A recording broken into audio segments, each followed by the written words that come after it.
Dharma Berbak. Saya diberi uang berapa menit? Bukan, jangan, supaya nanti di sana juga. Karena siapa teman yang ngancani untuk menyiapkan itu besar. Saya ikut taxer ngomong gitu. Saya minta izin supaya jangan sampai Mas Andi nanti ya itu. Oke. Ya, terima kasih. Yang saya hormati Bapak Haji Hardo Kiswoyo, meskipun sekarang sudah mundur, namun masih ada beberapa staf yang masih menunggu. Yang saya hormati para staf dari Bapak Bupati Kabupaten Sleman yang mungkin masih ada.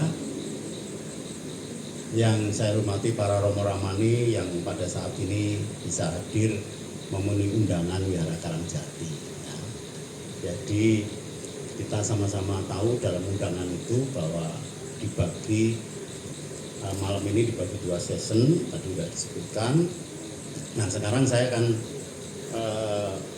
menyampaikan terkait dengan Kabupaten Sleman dan bagaimana di dalam Dhamma menyikapi mungkin ini program pembangunan atau bahkan sudah dicanangkan sudah lama saya perhatikan ya, yang namanya Sleman Sembada.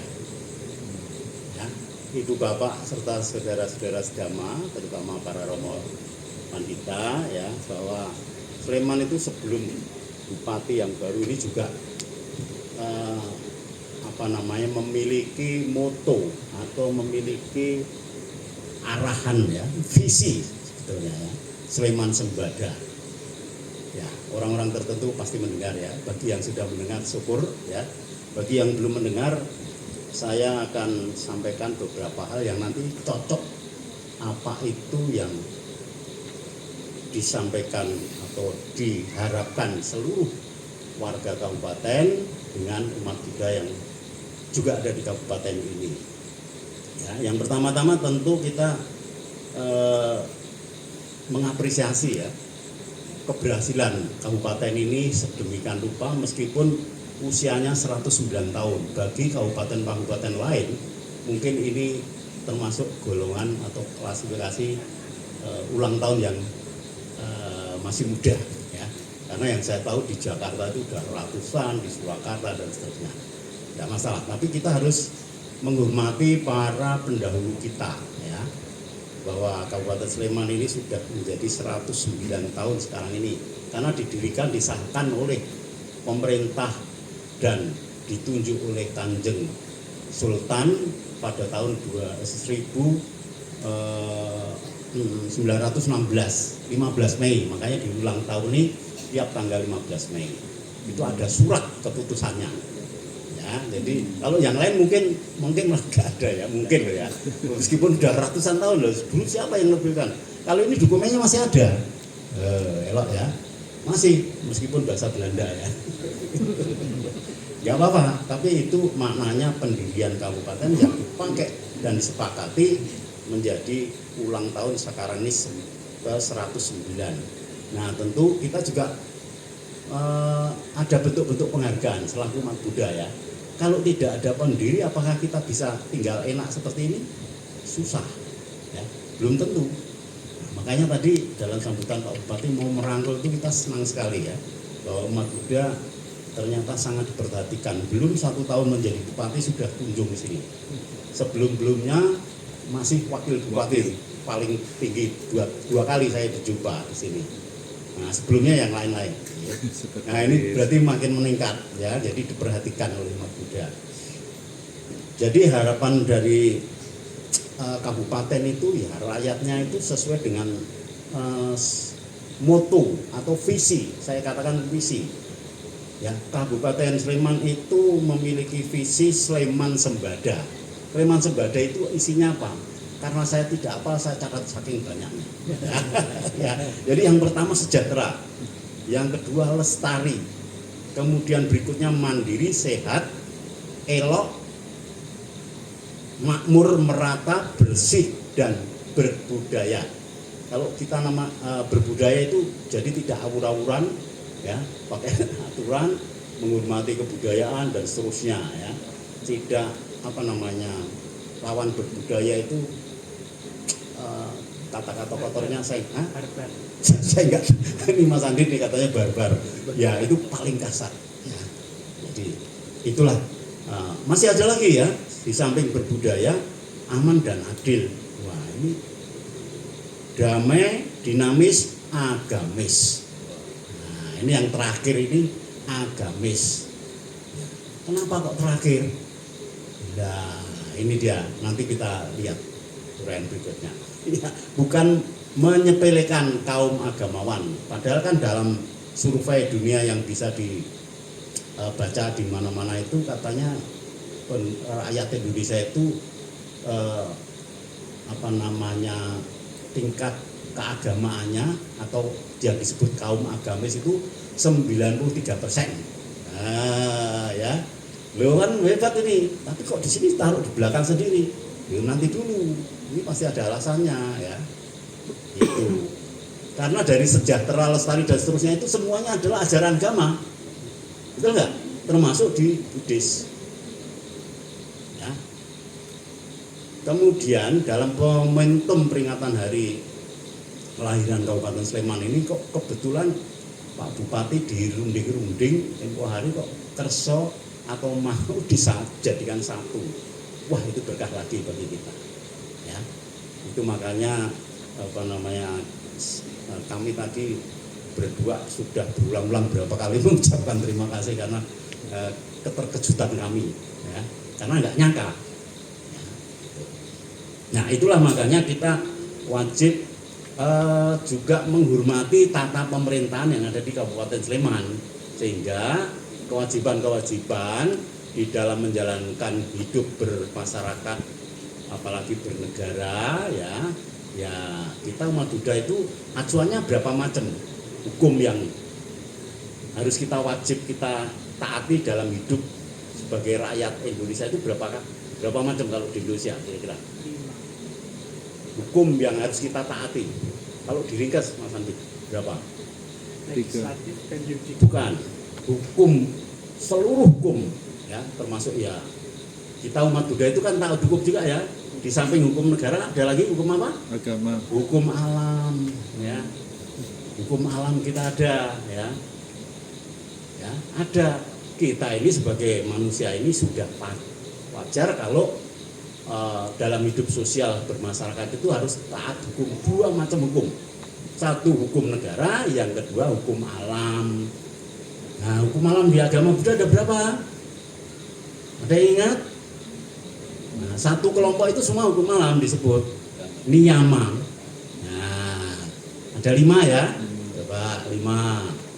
Ya, salah satunya kama niyama, utu niyama, bija niyama, cita niyama, dan dhamma niyama. Itu yang namanya dhamma niyama itu segala macam fenomena dunia yang tidak disebut dalam 4 hukum itu ada di situ. Ya. Jadi orang-orang pinter sekarang ilmuwan mau menemukan apa segala macam, ya ini pasti nyangkut 5 ini salah satunya. Ya. Dan itu sudah banyak yang kita apresiasi. Nah, sekarang saya akan mencuplik salah satu, tadi agamis sudah saya sebutkan. Ini yang sejahtera, ini yang pertama di dalam Sembada, Sleman Sembada.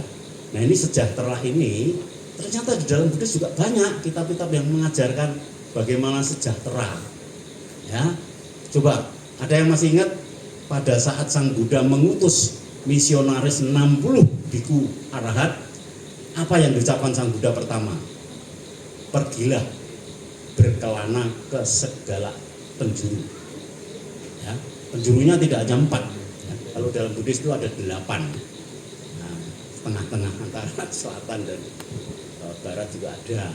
Ya, itu pesan pertamanya adalah kira-kira bahasa segampangnya itu pergilah ke berbagai arah sendiri-sendiri, tidak boleh berdua, demi kesejahteraan, kebahagiaan dan manfaat bagi umat dan dewa. Nah, bagi manusia dan dewa, bukan menyebut umat, salah ya.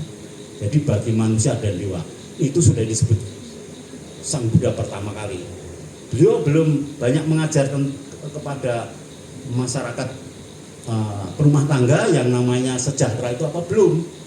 Tapi ternyata dalam perjalanan 45 tahun banyak sekali mengulas kesejahteraan. Ya. Jadi tolong diperhatikan bahwa Sang Buddha itu juga mengakui adanya kebahagiaan duniawi, dan kebahagiaan non duniawi dua juga.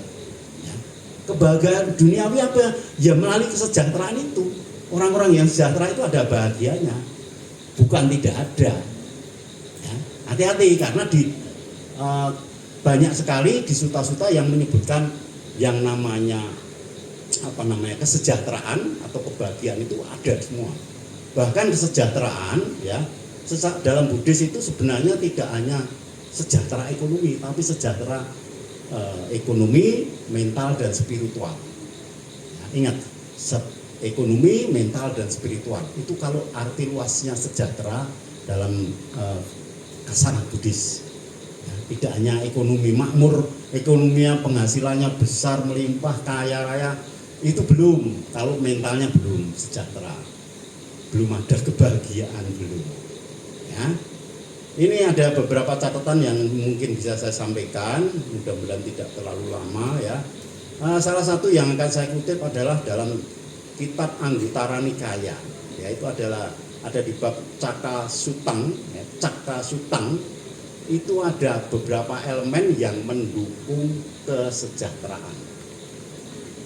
Sudah ada yang pernah dengar Cakka Sutang? Jadi roda, ya, berputarnya, menggelindingnya roda terkait dengan ajaran tentang kesejahteraan. Tapi tidak hanya sejahtera aja. Saya akan sebutkan ringkasannya begini. Sebelum orang itu mencapai kesejahteraan, kesuksesan dan seterusnya, itu harus ada konstruksi yang mendukung faktor-faktor itu nanti yang akan saya jelaskan. Karena di dalam Buddhis, kesejahteraan itu bukan hadiah dari negara, dari pemerintah. Gak ada. Kita tidak minta, meskipun dalam Undang-Undang Dasar 45 dan Falsafah Bangsa Indonesia Pancasila disebutkan, ya, itu negara menjamin kesejahteraan gini-gini. Tapi di dalam Buddhis, tanpa negara pun kita harus bisa menyejahterakan kita sendiri. Karena tidak ada kesejahteraan itu diberikan. Yang ada hanya fasilitas-fasilitas jalan menuju ke kesejahteraan. Umpamanya kalau di dalam pemerintahan memberikan keleluasaan perizinan, mudah kalau orang mau berusaha apa saja, buka toko mudah, buka usaha mudah, tidak ribet. Ya, itu pasti diharapkan. Itu berarti memfasilitasi kita mau menyejahterakan diri kita dan keluarga kita.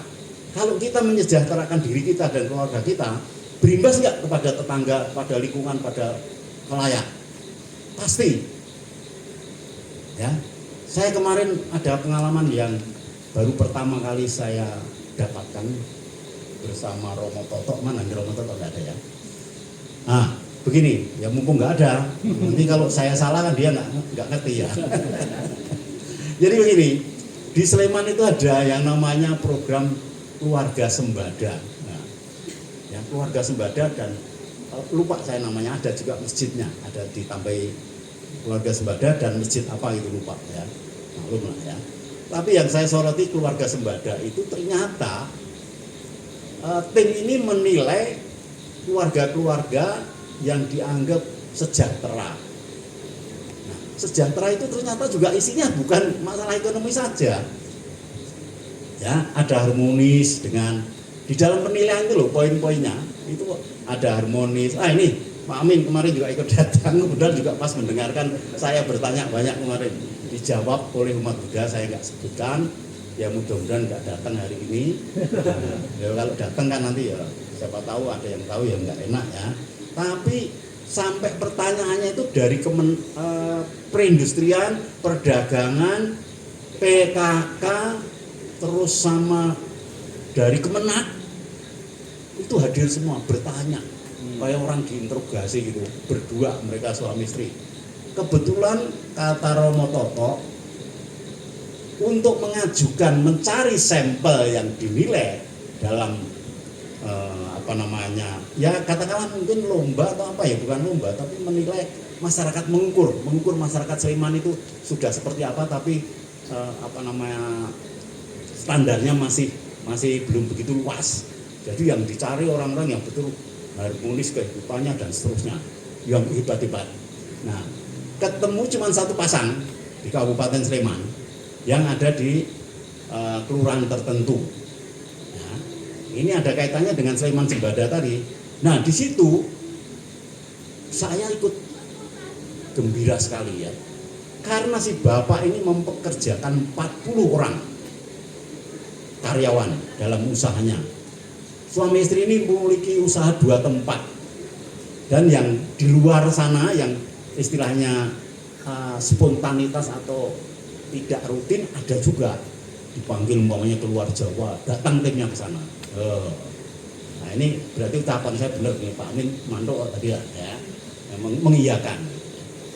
Jadi dengan adanya karyawan 40 dan yang dipekerjakan ibunya 10 orang, betul ya Pak Amin ya? Itu saya merasa, waduh, ini keluarga Buddhis yang hebat bener ini ya, memiliki pekerja 40 orang, bayangkan aja, nggak usah saya sebutkan usahanya apa ya, tapi yang jelas itu saya pikir usaha bagus sekali. Barangkali tidak ada larangan yang dalam usaha itu. Kalau dalam mata pencarian yang benar kan ada ya, menghindari jual racun, jual senjata. Beliau enggak itu ya, jual apalagi yang lain-lain ya. Nah, kenapa saya sampaikan tingkat kesulitan mencari sampel saja satu pasang itu luar biasa kesulitannya. Ini Romo Toto nih kerjanya dari dulu, kan dia orang sini jadi ngerti ya, apalagi pegang catatan dari Kemenak ya. Gimana Romo?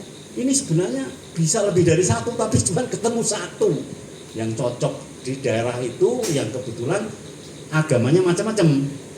Di kelurahan yang beragama komplit itulah yang diajukan. Nah, nanti kalau ketemu keluaran Wedo Martani umpamanya gitu, cuman saya bagaimana ya, cuman satu kan nggak ada pendamping, nggak cocok gitu ya. Seandainya, tapi nggak mungkin ya. Bukan tipe-tipe yang akan dinilai itu bukan tipe-tipe seperti saya dan keluarga saya, bukan ya. Anak-anak saya sudah nggak ada yang kasarannya udah nggak membiayai anak, apa yang dinilai gitu. Kan ada pertanyaan, bagaimana membiayai kuliah segala macam. Nah, saya udah nggak membiayai apa-apa, ya sudah nggak mungkin. Nah, itulah yang saya harapkan keluarga Buddhis yang ada sekarang ini maupun yang akan datang, yang akan membentuk keluarga, tolong itu menjadi salah satu contoh bahwa kita turut memberdayakan masyarakat Kabupaten Sleman. Dari 40 dan 10 tadi, kalau nggak salah tidak ada yang beragama Buddha ya? Apa ada? Nggak ada loh ini saksinya. Bayangkan, itu kan bagaimana kita mengapresiasi tanpa melihat suku, tanpa melihat ras, tanpa melihat agama. Nah ini sayang kalau Pak Bupati sudah, mungkin nanti dengar nanti dari itu ya, pelaporan itu ya, pasti nanti akan dengar. Itu betapa klop dengan apa yang disampaikan Pak Bupati tadi ya. Dia selalu sangat terbuka sekali. Oke, nah itu berita yang agak menggembirakan. Nah sekarang apa sih sejahtera itu tadi yang saya sebut Caka Suta tadi. Nah ini intinya saya bacakan cepat aja ya. Faktor pendukung ya untuk kesejahteraan, karena kesejahteraan kembali lagi bahwa tidak ada kesejahteraan dan keberuntungan itu diberikan. Siapapun tidak ada yang bisa memberikan ya. Ini harus kita usahakan karena itu merupakan dambaan setiap orang dan kita bertanggung jawab. Ini dalam Buddhis begitu ya. Kita meskipun katakanlah pemerintah nanti kok ya sulit gitu, tetap kita harus berusaha sendiri supaya menyejahterakan. Katakanlah pemerintah kok kesulitan, dananya menurun, dipotong ini anggaran begini-gini, ya kita tidak terlalu pusing dengan itu. Yang penting pekerjaan kita itu maju semuanya. Nah, itu memang tanggung jawab kita, bukan tanggung jawab orang lain. Nah, diperlukan faktor pendukung, yaitu menetap di tempat yang sesuai yang pertama. Nah, saya memilih Kabupaten Sleman itu saya anggap paling sesuai. Banyak faktor yang sesuai bagi kami sekeluarga. Rupanya Romo, Bapak, Ibu yang lain juga pasti begitu. Ya, kalau nggak sesuai ngapain tinggal sini? Pasti udah loncat dari dulu ya. Contoh ini, Romo Ian ini udah berapa puluh tahun tinggal di sini? 19 tahun. Saya baru 78 tahun. Kurang. Nah, tapi dari sebelum ke sini saya sudah berpikiran sampai seumur hidup saya di sini nggak akan pindah-pindah lagi. Karena pengalaman perpindahan keluarga itu ya repot. Amin. Pindah sana, pindah sini gitu. Kadang-kadang berapa tahun pindah. Ya, kemudian yang kedua, ya menetap di tempat yang sesuai. Yang kemudian yang kedua, bersahabat dengan orang baik. Dalam hal ini kalau sebutan dalam Buddhis kan kalyanamita ya.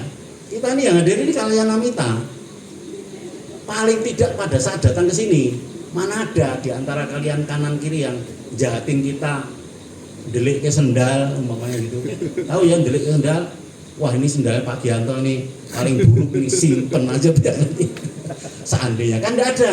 Jadi pada saat kesini ini enggak ada pikiran buruk-buruk, ya, tidak ada niat jahat, enggak ada. Ya, abijah enggak ada nempel di sini, pasti. Nah, ini paling tidak di sini. Syukur-syukur dengan adanya kunjungan ke rumah-rumah pada saat SPD, nah itu makin mengakrabkan. Jadi kalyanamita makin kuat, ya. Kemudian mempunyai tekad yang besar dan himpunan jasa yang masa lampau. 4 pendukungnya ini nanti akan mengakibatkan keberuntungan. Ya. Bayangkan ini Sang Buddha itu memberikan saya analisa bagus sekali nih ya. Menetap di tempat yang sesuai ini nanti apa namanya pokok kesejahteraan itu apa? Aspek apa yang ditunjang oleh menetap di tempat yang sesuai, yaitu keberuntungan. Kalau kita menetap di tempat yang sesuai, keberuntungan akan datang kepada kita. Ya tentu kita usahakan. Keberuntungan tidak hanya duduk di rumah bikin altar baca parita sehari 4 kali umpamanya, itu nggak akan datang. Ya, itu keberuntungan itu akan hadir pada saat kita menetap di tempat yang sesuai, bersahabat dengan orang yang baik. Nah, itu pasti kesuksesan. Karena dalam ajaran Buddha, kesuksesan itu tidak bisa ditangani oleh 50% katakanlah dari kita, enggak. 100% dari lingkungan. Ya. Percaya enggak? Nanti cari jawabannya sendiri kalau tak percaya. Ya. Jadi umat Buddha memang harus kritis, mencari sendiri. Apa yang saya sampaikan, yang saya sampaikan ini hanya cuma menirukan aja kok. Saya hanya ngutip aja ajaran Buddha memang demikian, ya.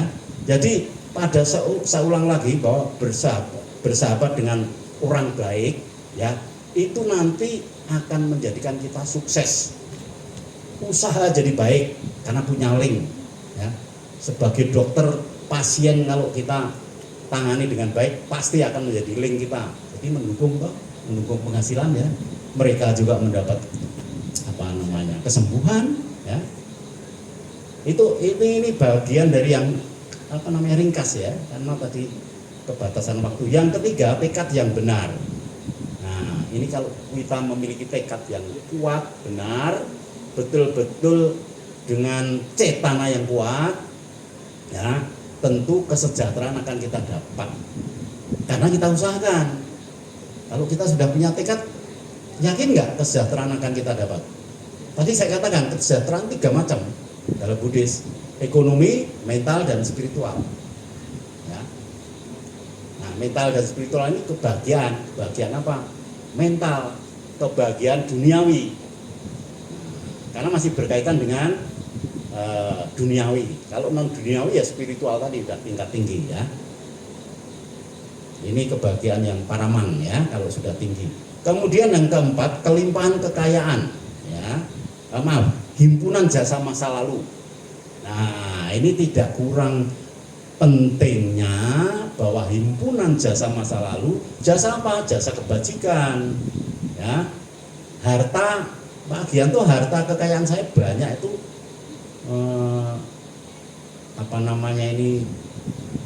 saya mau danakan kepada Wihara Karangjati sebentar lagi kalau bangun, kan gitu. Saya mau danakan sekian persen. Itulah dari harta yang terlihat dikonversikan menjadi jasa kebajikan. Ya, apalagi ditambahi cetana yang kuat menjadi paramita. Paramita kalau dipupuk terus menerus akan mengkondisikan mencapai maga dan pala. Nah, ini himpunan jasa masa lalu. Apa hanya cukup himpunan jasa masa lalu? Ya tidak. Ya, kalau sekarang sudah berkelimpungan karena anaknya orang kaya, lahir menjadi anak orang kaya, sampai dewasa tetap kekayaan masih disuplai sama orang tua, ya kan tidak pernah kerja dia, ya sekolah dibayari, terus dibikinkan perusahaan, ya dia usaha enggak itu sedang menikmati jasa masa lalu. Nah tugasnya kalau diberi perusahaan ya yang serius, sehingga nanti kesejahteraan tidak akan hilang. Jasa masa lalu ditumpuk dengan jasa sekarang sampai kematian yang akan datang. Nah, itulah yang saya sampaikan bahwa kesejahteraan ini juga harus didukung meskipun ada faktor pendukung. Yang pertama mendukung adalah apa? Sebelum menjadi konkret. Kalau kita lihat nah ini dia. Ya. Kita lihat pesan Waisak dari Sangga Theravada Indonesia, ya pesan Waisak dari Sangga Theravada Indonesia kan intinya adalah kebijaksanaan dasar keluhuran bangsa, betul ya? Ini kebijaksanaan ini ternyata dari yang saya uraikan tadi, meskipun ada faktor-faktor pendukung, yang paling utama adalah kebijaksanaan. Kebijaksanaan didapat dari melatih kesadaran. Itu nggak bisa hilang, nggak bisa sepisah. Makanya kalau kita ikut meditasi, yang ditekankan, yang di-push adalah kesadaran.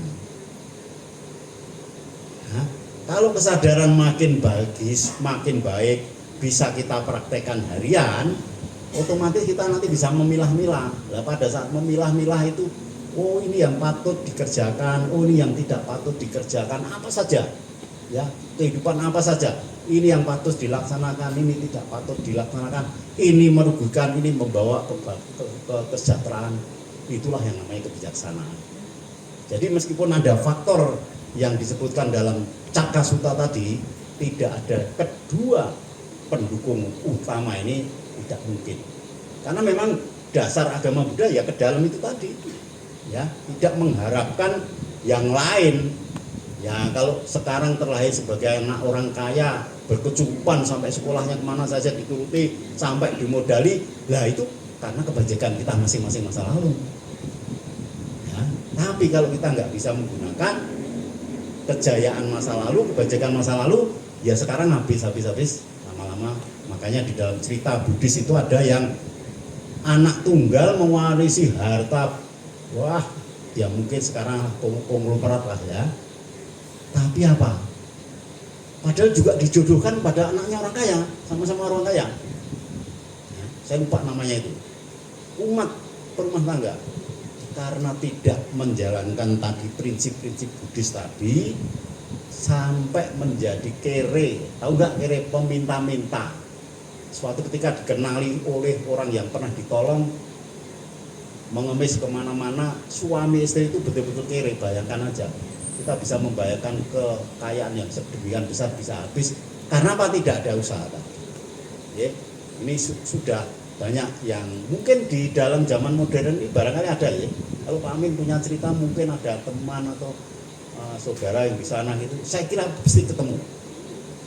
Ya, saya dulu juga pernah punya tetangga di kampung saya waktu saya masih sekolah SD di Solo. Ya. Wah, orang kaya sak kampung itu rumahnya yang lain masih satu lantai, dia sudah bisa lantainya lebih dari satu. Sekolahnya pakai sepeda motor, kita jalan kaki atau ngontel.